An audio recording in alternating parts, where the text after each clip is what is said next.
Hey Crush, here's your video for the week. First few quick announcements. One, we're gonna up the no-show fee from $5 per no-show to $10 per no-show. I'm not trying to make money on this. I really am not. I'd rather not have any no-shows for the month. I'd rather have people here working out. Trust me on that. I'd much rather have you here. It's just that we have, especially the 6 a.m. class, we have too many people that are reserving and then not showing, and then we have people on the wait list. So I'm just hoping that encourages people to either only reserve when they're definitely going to be here. I hope that's the main goal of it, right? I want people to be here. I hope the classes are full. I hope people come. So I'm not trying to make money on that. I really am not. I just want people to be a little more motivated. Maybe that's a little more motivation to show up and work out in case we have people on the wait list and then they don't get in because people don't show. So anyway, that's going up to $10 starting on August 1st for the month of August, not for this month. You still get the one freebie. I know life happens.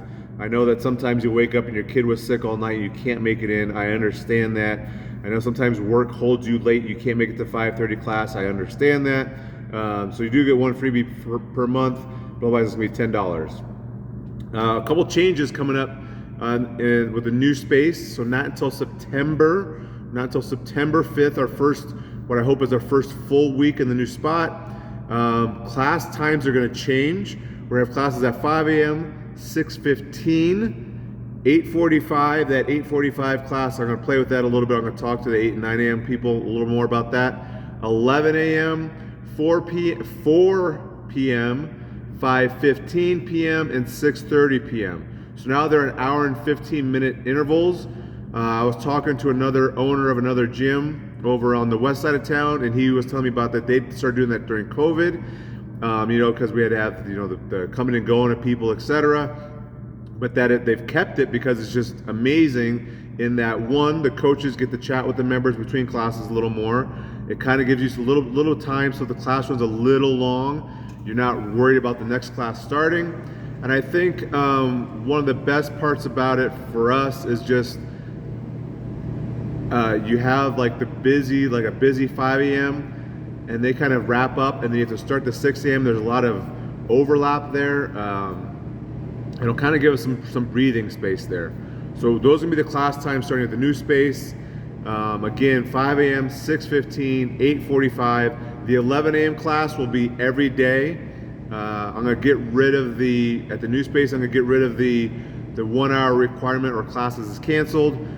Now if at 11:05 nobody's there, then we'll cancel class, but there's no more requirement to reserve an hour ahead of time. 4 o'clock, 5:15, and 6:30. And I think I'm gonna take the class sizes up to maybe 20. We'll see about that too as well. All right, that's it for announcements. So the question, if you have something you want me to talk about in this video, put on the little whiteboard back there.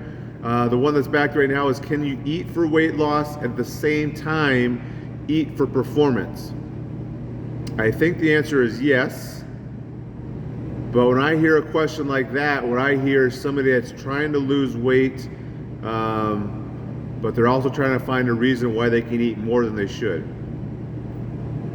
That's what I hear when I hear that kind of question, right? I think that, so there's one way to lose weight. There's one and only one way to lose weight. You have to eat less than you burn. That is it. That is just science. That is your body. If you eat 1,000 calories and you burn 1,200 calories, you're at a calorie deficit, you're gonna lose weight. So that's number one. That's the only way you'll lose weight. Eat less than you burn.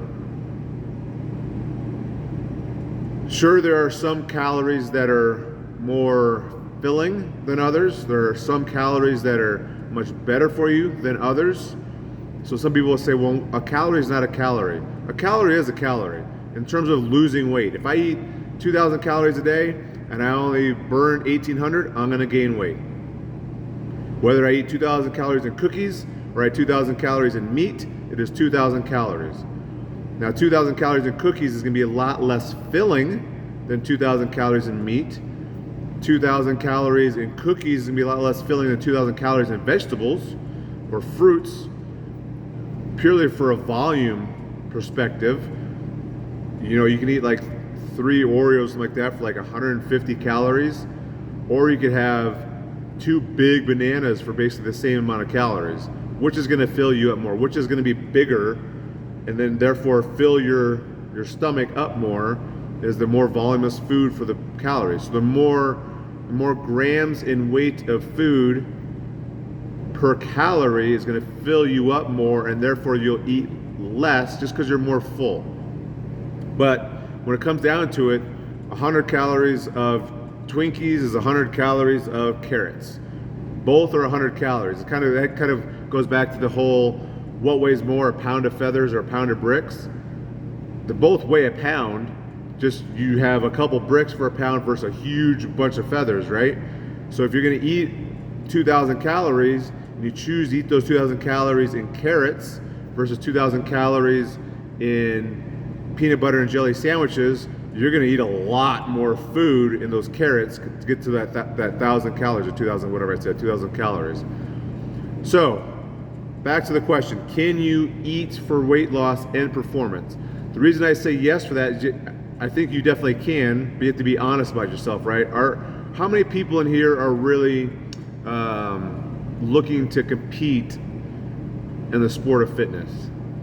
Not a lot of us, right? I compete in here with people, and I like to have fun and try to beat people and work out, stuff like that. And I have fun with that, but I'm not trying to get to I'm not trying to do a weekend competition kind of thing, right? That's not my goal. My goal for fitness for me is it allows me to keep up with my kids, and hopefully allows me to live longer. My daughter's now 10, should be 11 in a couple months, which is pretty mind-blowing to me. I hope to be able to walk her down the aisle someday. Hope to be able to play with my grandkids someday. Without getting too off track, when I used to weigh 340 pounds, my likelihood of getting to that point to be able to play with my grandkids and to be able to walk my daughter down the aisle was much less than it is at me at this weight. But a few years ago, there's a great diet template out there called the RP diet. I follow that to a T. A very specific macro goals: carbs, proteins, and fats. On a day in and day out basis, I was within like 5 grams of each of those and what they wanted me to eat every day. Pretty darn close, day in and day out. I did a 3-month cycle of it, including like the last 45 days, like that. I had no alcohol, I drank no beer, which, if you know me, is tough. I did none of that, and at the end of that, I got myself under 200 pounds for the first time in my adult life, for sure. Maybe my first time in my life since I was maybe in middle school, I don't know. Since then I've gotten a little heavier, but anyway, I was under 200 pounds, and I did a workout called Linda. Linda is 10 to 1 of, I think it's 3/4 body weight cleans, body weight bench press, and 1.5 times body weight deadlift. And at that lighter weight, I smoked that. I set a great PR. I was actually doing really well in the gym because I was lighter. Obviously, gymnastics were better. But to be honest, I wasn't as happy as I am. I weigh about 5-10 pounds more now. And I'm a lot more happy because I enjoy life. So yes, you can eat for performance and weight loss. It is very hard to do.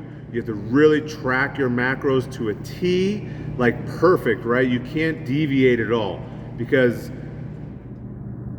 ultimately, if you want to lose weight, like I said, you have to burn more calories than you take in. And I think you should start there. So if your goal is performance and you're worried about weight loss, probably just by losing weight, your performance is going to go up.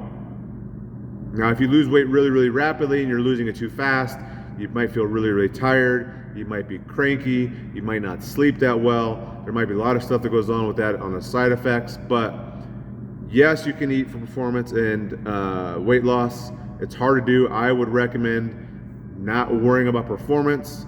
At this case, worry about weight loss. If that's your goal, lose the weight, and then you can start to fine-tune those macros and fine-tune the timing of when you get your macros. You shoot the carbs more while you work out, less carbs the further away from when you work out, et cetera, et cetera. So I know it's kind of a long roundabout way to answer that question. Again, if you have other questions, you want more detail on that, please put some stuff back on the whiteboard. We've already hit 10 minutes on the video, so I'm gonna stop it. It's a long video. Have a good week, Crush.